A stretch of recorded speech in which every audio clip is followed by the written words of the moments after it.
Hello అందరికీ welcome back to DP family world. ఈరోజు మన ఛానల్లో వీడియో వచ్చేసి ఇది మండే రోజు వీడియో అనమాట. ఇప్పుడు నేను బిర్యానీ చేద్దాం అనుకుంటున్నాను. మటన్ బిర్యానీ చేయమని చెప్పి నిన్ననే తీసుకొచ్చాడనమాట. కేజీ మటన్ వచ్చేసి నేను ఓన్లీ కర్రీ చేశాను. ఎందుకంటే ఈవినింగ్ మా అన్న కొడుకు బర్త్డే ఉంది, అక్కడికి వెళ్తామేమో అనుకున్నాము. కానీ ఈవినింగ్ టైంలో మా అత్తమామ అలాగే మా ఆడపడుచు కూతురు వాళ్ళ ఆయన అలాగే వాళ్ళ చిన్న బాబు వాళ్ళంతా వచ్చారనమాట. ఇక్కడ ఇంకా వాళ్ళు వచ్చారు కాబట్టి వెళ్ళడం వీలవ్వలేదు.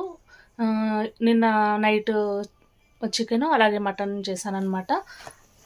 మళ్ళీ ఈరోజు బిర్యానీ చేద్దాం అనుకుంటున్నాను. ఎందుకంటే రేపు చేస్తే మళ్ళీ ఎల్లుండి వెడ్నెస్డే తినరు, మళ్ళీ వేస్ట్ అయిపోతుంది మిగిలిపోతే. అందుకని ఈరోజు నైట్కి చేద్దామని చెప్పేసి ఇప్పుడైతే మ్యాగ్నేషన్ ప్రాసెస్ అయితే చేసి పెడతాను అనమాట. ఇప్పుడు ఉదయం చేసి పెట్టుకోమనుకో నైట్ వరకు మంచిగా ఉప్పు కారం అంతా పట్టి టేస్ట్ అయితే బాగా వస్తుంది అనమాట మటన్ బిర్యానీ. అందుకని ఇప్పుడు వెళ్ళి మటన్ నానబెట్టి పెట్టుకుంటాను అనమాట. ఇంకైతే మటన్ నానబెట్టడానికి అయితే వచ్చానమాట. ఇంకా కెమెరా అయితే సెట్ చేసి పెట్టుకుంటున్నా.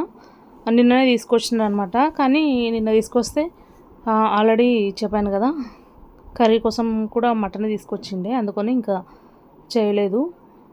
డీప్ ఫ్రిడ్జ్లో పెడితే మొత్తం ఐస్ అయిపోయింది అనమాట. ఇప్పుడు ఈరోజు మండే మార్నింగ్ చూసినప్పుడు మొత్తం ఐస్ అయిపోతే ఉదయం తీసి బయట ఉంచిన. ఇప్పుడు టైం వచ్చేసి 1:30 అలా అవుతుంది. ఈ టైంలో గుర్తొచ్చిందనమాట, బయట తీసి పెట్టినా కదని. ఎండాకాలం ఎక్కువసేపు బయట ఉంటే అది మళ్ళీ స్మెల్ వచ్చేస్తుందని నానబెట్టి ఉంచితే ఏం కాదనమాట బయట పెట్టినా సరే. ఇంకా వెళ్ళి మొత్తం ఐస్ అయింది, మొత్తం కరిగిపోయింది అనమాట. చూసారు కదా, మంచిగా విడివిడిగా వచ్చేస్తుంది. ఈ విధంగా అంతా ఒక్కొక్క పీసెస్ తీసేసి దాన్ని ఒకసారి మళ్ళీ క్లీన్గా అయితే వాష్ చేసుకొని పెట్టేస్తున్నా. మటన్ ఎంత ఎక్కువసేపు నానబెట్టి ఉంచితే మనకు బిర్యానీ అనేది అంత బాగుంటుందన్నమాట. చూసారు కదా, ఈ బిర్యానీ కోసం పెద్ద పెద్ద పీసెస్ అయితే తీసుకొచ్చిండు నిన్న. ఫస్ట్లో అయితే ఒక 1 ఇయర్ 1.5 ఇయర్ బ్యాక్ అయితే ఎక్కువ శాతం ఒక 1 వీక్లో 2 టైమ్స్ అన్నా బయట నుంచి తీసుకొచ్చుకుంటుంటాం అనమాట. ఏ బిర్యానీ అయినా సరే, చికెన్ అయినా మటన్ అయినా. కానీ ఇంకా 1 ఇయర్ 1.5 ఇయర్ నుంచి ఇంకా ఏదైనా సరే ఇంట్లోనే చేసుకుంటున్నాము. మటన్ బిర్యానీ అయినా సరే, పన్నీర్ అయినా సరే, పాలక్ పన్నీర్ అయినా, అలాగే చికెన్ బిర్యానీ అయినా, ఏదైనా సరే ఇంట్లోనే చేసుకుంటున్నాం అనమాట. ఇది ఫుల్ మ్యాగ్నేషన్ వీడియో కావాలనుకుంటే నేను దీని తర్వాతనైనా, ఈ వీడియో ముందైనా ఇట్స్ పావనీస్ కిచెన్ ఛానల్లో ఒకటి కుకింగ్ ఛానల్ ఉందన్నమాట. అందులో అయితే అప్లోడ్ చేస్తాను, కావాలనుకుంటే చూడండి. ఇక్కడ అప్లోడ్ చేస్తుంటేనే కానీ వ్లాగ్ ఛానల్లో కుకింగ్ వీడియో ఎందుకని చెప్పేసి ఇందులో అయితే అప్లోడ్ చేయడం లేదు. కుకింగ్ ఛానల్ సపరేట్గా ఉందన్నమాట. అందులోకి వెళ్ళి చూడండి. అందులో కూడా చాలా రకాల వంటలు ఉన్నాయి. అన్నీ కూడా మంచి మంచి రెసిపీసే అనమాట. సింపుల్గా తొందరగా ఈజీగా చేసుకునే రెసిపీసే ఉన్నాయి. ఇంకా ఇక్కడ ఈ చాక్లెట్ వచ్చేసి మా ఆడపడుచు కూతురు ఈ మధ్య గోవా వెళ్ళిందనమాట. గోవా నుంచి వచ్చేటప్పుడు వీళ్ళకు చాక్లెట్స్ అయితే తీసుకొచ్చింది. నైట్ నిన్న వచ్చి ఇచ్చెళ్ళిందనమాట. ఇచ్చెళ్తే వాటిని చూపిస్తున్నాడు ఫ్రిడ్జ్లో. మాటికి పొడిచి తీసుకొని వెళ్తారనమాట. ఇంకా నేను సాల్ట్ అయితే చెక్ చేసుకున్నాను. ఏమైనా తక్కువ అయితే వేద్దాం అనుకుంటే కొంచెం కారం అనేది తక్కువైంది. ఆ కారం అయితే వేసేస్తున్నా. కొంచెం వీడియో చూసిన వెంటనే కొంచెం లైక్ చేయండి. లైక్ చేయడం వల్ల మన వీడియో అనేది ఇంకొంతమందికి, చాలామందికి రీచ్ అవుతుంది. మనకు లైక్ అనేది ఇంపార్టెంట్ అనమాట. కొంచెం చూసిన ప్రతి ఒక్కరు లైక్ చేయడం మాత్రం మర్చిపోకండి. తర్వాత ముందు ఏమేమి వీడియోస్ చేయాలనేది కొంచెం సజెస్ట్ కూడా చేయండి అనమాట. మీకు ఏమైనా జ్యువెలరీ కలెక్షన్ కానీ, ఇలా శారీ కలెక్షన్ కానీ ఏమైనా కావాలనుకుంటే ఒకసారి కామెంట్ చేయండి. ఈ మధ్య ఒక వీడియో కూడా పెట్టినా కదా, ఫ్రిడ్జ్ క్లీనింగ్ వీడియో. ఆ రోజు ఫ్రిడ్జ్ క్లీన్ చేసినప్పటి నుంచి ఎక్కువ కూలింగ్ అవుతుందన్నమాట. మొత్తము ఈ డీప్ ఫ్రిడ్జ్లో అయితే ఐస్ అయిపోతుంది. మొత్తం బాక్సెస్ అన్నీ పెట్టినా కదా, ఒకసారి ఇంతకుముందు ఓపెన్ చేసినప్పుడు చూసారు కదా, అందులో అన్ని డ్రై ఫ్రూట్స్ బాక్సెస్ అయితే ఉన్నాయన్నమాట. ఆ బాక్సెస్ అన్నీ ఐస్తో నిండిపోయినాయి. అంటే కొంచెం ఫ్రిడ్జ్ అనేది క్లీన్గా ఉంటే కూలింగ్ అనేది మంచిగా ప్రాపర్గా వస్తుందన్నమాట. మనకు ఫ్రిడ్జ్ సరిగా లేకపోతే ఆ కూలింగ్ కూడా సరిగ్గా రాదనమాట. ఇదొక ఇన్ఫర్మేషన్ మంచిగా. ఎందుకంటే అదే కూలింగ్లో పెట్టాను ఫస్ట్ కూడా నేను నార్మల్గానే. అప్పుడేమో ఎక్కువ కూల్ అనేది రాకుండే, క్లీన్ చేసిన తర్వాత కూల్ అనేది చాలా వస్తుందన్నమాట. వెనకాల ఫ్రిడ్జ్కు పైన అతికించాం కదా, అవి మ్యాగ్నెట్స్ అనమాట. నేను గోవా వెళ్ళినప్పుడు గోవాలో ఒక మ్యాగ్నెట్ తీసుకొచ్చిన, అందుకని అక్కడ పెట్టేసిన అనమాట. దానిపై ఇదేమో వైజాగ్ వెళ్ళినప్పుడు వైజాగ్ బీచ్ మ్యాగ్నెట్ అయితే తీసుకొచ్చి అది అలా అతికించాను అనమాట. ఎక్కడికి వెళ్తే అక్కడ ఒక మ్యాగ్నెట్ తీసుకొస్తే మనం వెళ్ళిన ప్లేసెస్ అన్నీ గుర్తుగా ఉంటుందని చెప్పేసి అలా తీసుకొచ్చి పెట్టాను. ఇక్కడేమో ఇంకా ఆనియన్స్ అయితే కట్ చేస్తున్నాయి, ఏమంటారు దాన్ని, ఫ్రైడ్ ఆనియన్స్ కోసము. ఇంకా అవి రెడ్ కలర్ ఆనియన్స్ అనమాట. అవి కట్ చేయాలంటేనే చాలా భయంతో కట్ చేయాల్సి వస్తుంది. చాలా ఘాటు ఉన్నాయన్నమాట. మనకు వైట్ కలర్ ఆనియన్స్ కన్నా ఇవి రెడ్ కలర్ ఆనియన్స్ చాలా ఘాటు ఎక్కువగా ఉంటాయి. నేను కట్ చేసినది 3 ఆనియన్స్, కానీ చాలా కళ్ళు చాలా అంటే చాలా ఎక్కువగా మండాయి అనమాట. మా పిల్లలు చూసి మా మమ్మీ ఏడుస్తుందని చెప్పి చెప్తున్నాడు అనమాట మా చిన్నోడు వెళ్ళి వాళ్ళ అన్నయ్యకి. మా ఆయన వచ్చిండు అదే టైంకి. సడన్గా ఆయన చూసి కూడా అలాగే అనుకున్నారు. ఎందుకంటే నేను ఆయన వచ్చిన టైంకి కట్ చేసి అక్కడ సైడ్కి పెట్టా. ఇంకా కళ్ళలో నీళ్ళు గారడము చూసి ఆయన కూడా అదే అనుకుంటున్నాడు అనమాట. కొంచెం సేపటి తర్వాత అక్కడ సైడ్కి చూస్తే అవి ఉల్లిపాయలు అయితే కట్ చేయడం అయితే చూసిండు. మేము ఏప్రిల్ 8కి వెళ్ళామన్నమాట. తిరుపతికి వెళ్ళొచ్చిన తర్వాత ఇంకా ఎక్కడ బయటికి వెళ్ళలేదు కదా. పిల్లలు అయితే రోజు అడుగుతున్నారనమాట బయటికి తీసుకెళ్ళమని. ఇంకా మా ఆయనకేమి వీలవ్వట్లేదు తీసుకెళ్ళడానికి. ఈరోజు కూడా తీసుకెళ్తాను అనమాట. మండే తీసుకెళ్తా అని చెప్పి సాటర్డే రోజు చెప్పారు. ఈరోజు ఉదయం నుంచి కూడా అడుగుతున్నారు అనమాట. కానీ ఈరోజు ఆయనకి ఎంఆర్ఓ ఆఫీస్లో ఏదో పని ఉండడం వల్ల ఇంకా తీసుకెళ్ళలేదు. ఇక్కడ ఎంఆర్ఓ ఆఫీస్ నుంచి వచ్చాడనమాట. వచ్చి ఒక 10-15 మినిట్స్ కూడా లేడు. అన్నం తిని ఒక 15 మినిట్స్ అలా కూర్చున్నాడేమో. మళ్ళీ ఫోన్ వచ్చిందనమాట. మళ్ళీ ఫోన్ వస్తే వెళ్ళిపోయాడు. Hi friends, welcome back to our channel. Please subscribe చేయండి ఫ్రెండ్స్. మా మమ్మీ రోజు కష్టపడుతుంది ఫ్రెండ్స్. మా మమ్మీ చాలా కష్టపడుతుంది. Please like, share, subscribe to DP World. Annamayya cinema.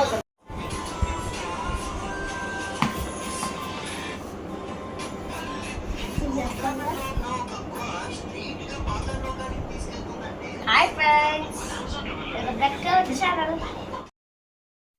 Next ఇంట్లో ఆయిల్ అయితే అయిపోయింది అనమాట. లాస్ట్ ఇక్కడ ఫ్రైడ్ ఆనియన్స్ ఫ్రై చేసే వరకు ఆయిల్ అయితే కంప్లీట్ అయిపోయింది. అందుకని బయటికి నుంచి మా ఇంటి పక్కన ఉంటాడు కదా, బాబుని పంపించి తెప్పించాను అనమాట. బాస్మతి రైస్ కూడా నేను మా యశు హాస్టల్లో ఉన్నప్పుడు హాస్టల్ దగ్గర రత్నదీప్ ఉంటుండే. ఆ రత్నదీప్లో అయితే వెళ్ళినప్పుడల్లా ఒక 5 kgs అలా తీసుకొచ్చేదాన్ని.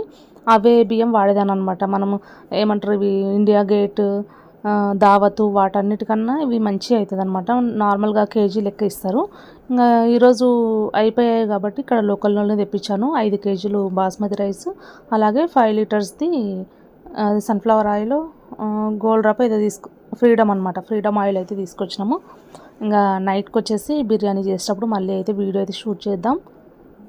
అప్పటి వరకు స్కిప్ చేయకుండా అయితే చూస్తూ ఉండండి కంటిన్యూగా. ఇదేమో చిన్న పిట్ట అనమాట. ఇప్పుడు పైనుంచి కింద పడిపోయింది. ఇంకా వాటి మమ్మీ మొత్తము వాళ్ళ డాడీ అక్కడ చూడండి అవిస్తూనే ఉన్నాయన్నమాట. తల్లిదండ్రుల ప్రేమ కదా. ఇప్పుడు ఇక్కడైతే టైము 4:15 అవుతుందన్నమాట. ఈవినింగ్ అయింది. పిల్లలు అయితే బయటకు వెళ్ళిపోయారు. 4 ఎప్పుడవుతుందా అని చూసుకుంటూ ఉంటారనమాట. ఎందుకంటే ఉదయం నుంచి ఎండనే ఉంటుంది కదా, ఎండకు బయటకు అయితే పంపించాను. కరెక్ట్ 4కి అయితే బయటకు పంపిస్తానని చెప్తే 4 ఎప్పుడవుతుందని చూసుకుంటూ ఉంటారు. 4 అయ్యింది, బయటకు అయితే వెళ్ళిపోయారు. వాళ్ళంతకు వాళ్ళు డోర్ ఓపెన్ చేసుకొని బయటకు వెళ్ళిపోతారనమాట. తర్వాత అసలు మాటనే వినరు. నువ్వే చెప్పావు కదా 4కి బయటకు వెళ్ళమని చెప్పావు కదా అని చెప్పేసి బయటకు వెళ్ళిపోతారు. ఆల్రెడీ ఇప్పుడు 4:15 అయింది కదా, బయటికి వెళ్ళి 15 మినిట్స్ అయిపోయిందనమాట. వర్షం కూడా పడుతుంది బయట సన్నగా. క్రికెట్ అయితే ఆడుతున్నారు బయట. ఇప్పుడైతే బయట పనులు ఉన్నాయి. బయట ఇల్లు ఊడ్చి అలాగే కొన్ని సామాన్లు ఉన్నాయి, అవి తోమేసుకోవాలన్నమాట. ఈవినింగ్ పనులు ఉంటాయి కదా, అవి అయితే కంప్లీట్ చేసుకొని ఫ్రెష్ అప్ అయిపోయి ఇంకా నైట్ కోసం బిర్యానీ ప్రిపరేషన్ అయితే చేయాలి. ఈరోజు పనులు అయితే ఇవే అబ్బా. ఇంకా చెప్పాను కదా ఈవినింగ్ 4:30 అవుతుంది. 4:15, 4:30 అలా అవుతుందన్నమాట. రాగి జావ ఉదయం నుంచి మర్చిపోయాను, అలాగే ఉండిపోయింది. ఈరోజు ఇంకా రాగి జావ ఉన్నందుకు క్యారెట్ బీట్రూట్ జ్యూస్ అయితే స్కిప్ చేశాను అనమాట. ఇంకా ఒక గ్లాస్ రాగి జావ అయితే తాగుతున్నా. మా పెద్దోడు అలాగే నేను ఇద్దరమే తాగామన్నమాట ఈరోజు. మా ఆయనేమో పొద్దున్న తాగేసి 2. ఇంకా అది కూడా మంచిదే కదా ఎండాకాలం రాగి జావ తాగితే. ఇక్కడ వచ్చేసి నా నోస్ పైన వచ్చేసి ఆయిలీగా ఉంటుందన్నమాట. నోస్ పైన వచ్చేస్తుంది ఆయిల్ ఎక్కువ శాతం. ఇంకా ఫేస్లో ఎక్కడ ఉండదు కానీ నోస్ పైన వచ్చేస్తుంటుంది. అందుకని కొంచెం కెమెరాలో కనిపిస్తుంటే అలా తుడిచానమాట. బాడీలో ఎక్కువ హీట్ ఉన్న వాళ్ళు ఈ విధంగా రాగి జావ తాగితే బాడీ అనేది హీట్ తగ్గుతుందన్నమాట. ఇంకా తర్వాత ఇంకా 6కి అలా స్టార్ట్ చేయాలి. ఇంకా ఇక్కడ ఈవినింగ్ అవుతుందన్నమాట. ఇప్పుడు దాన్ని ఏమంటారు, బిర్యానీ కోసం అయితే స్టార్ట్ చేస్తున్నా. ఈయన తీసుకొచ్చి మధ్యలో ఓరియో మిల్క్ షేక్ చేయమని చెప్తున్నాడు అనమాట. బయట తీసుకురమ్మంటాడు ఎప్పుడు, కానీ ఈరోజు ఇంట్లో చేయమంటున్నాడు ఓరియో బిస్కెట్స్ ఉన్నందుకు. ఇంకా ఫస్ట్ బిర్యానీ స్టవ్ పై పెట్టేసిన తర్వాత చేస్తానని చెప్పానమాట. ఇంక ఇక్కడ జ్యూసర్ తీసుకొని ఒక పెద్ద ప్యాకెట్ అనమాట, పెద్ద ప్యాకెట్ ఓరియో బిస్కెట్స్ అయితే వేసి అందులో పాలు, చక్కెర, కొంచెం క్రీమ్, మన మీగడ ఉంటుంది కదా, పాల మీగడ మొత్తం ఇట్లా బీట్ చేసి వేసుకుంటే మనకు మిల్క్ షేక్ అయితే రెడీ అయిపోతుంది. కావాలనుకుంటే ఐస్ క్రీమ్ కూడా వేయచ్చు, కానీ నేను ఐస్ క్రీమ్ అయితే వేయట్లేదు అనమాట. చేసి పిల్లలకు గ్లాస్లో వేయంగానే తీసుకెళ్ళి తాగేసారు అనమాట. నేను వీడియో షూట్ చేద్దామనే లోపే తీసుకెళ్ళిపోయి తాగేశారనమాట. అందుకని ఇంకా వీడియో అయితే మిస్ అయిపోయింది. మళ్ళీ బిర్యానీ చేసిన తర్వాత ఎలా వచ్చిందనేది మళ్ళీ షూట్ చేస్తాను, చూస్తూనే ఉండండి స్కిప్ చేయకుండా. ఇక చూశారు కదా, ఫైనల్గా అయితే మటన్ బిర్యానీ రెడీ అయిపోయింది. పీసెస్ కూడా చాలా మంచిగా ఉడికిపోయాయి అనమాట, చాలా సాఫ్ట్గా. ఫుల్ వీడియో రెసిపీ కావాలనుకుంటే ఇట్స్ పావనీస్ కిచెన్ ఛానల్లో చూడండి. ఇంకా ఈరోజు నైట్ డిన్నర్ స్పెషల్ చేసి మటన్ బిర్యానీ అనమాట. Thank you for watching this video. ఇక్కడ మా ఆయన ఇంకా 9 అవుతుంది, ఇంకా రాలేదన్నమాట. పిల్లలు అప్పటి వరకు ఆకలితో ఉంటారని వాళ్ళకైతే ఫస్ట్ అయితే పెట్టేస్తున్నా. వాళ్ళు తిన్న తర్వాత మా ఆయన వచ్చిన తర్వాత మేము తినేస్తాం అనమాట. చూసారు కదండి, ఈరోజు వ్లాగ్ వచ్చేసి నచ్చితే ఒక లైక్ వేసుకోండి. అలాగే ఫస్ట్ టైం చూస్తున్న వాళ్ళు ఉంటే మన డిపి ఫ్యామిలీ వాళ్ళ ఛానల్ని సబ్స్క్రైబ్ చేసుకోండి. Thank you for watching this video.